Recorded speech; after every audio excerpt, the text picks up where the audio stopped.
Тезірек көріңіздер, Назарбаев жайлы жедел ақпарат. Сәлем қымбатты көрермен, сіз білген және сіз күткен арна назарларыңызға қайта оралды. Біз сізге ең жақсыларын ұсынамыз.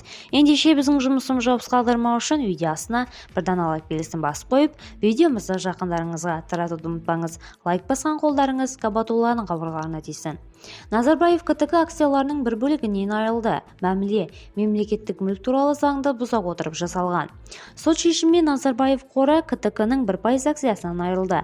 Алматының мамандандырылған ауданаралық экономикалық соты Бостандық ауданы прокуратурасының коммерциялық телевизиялық арна акцияларының 1%-ін сыйға тарту шартын жарамсыз деп тану туралы талабын қанағаттандырды. Бұл үлес бұрын Маңғыстау мұнай-газға, содан соң Нұрсұлтан Назарбаев қорына тиесілі болынған делінген хабарламада.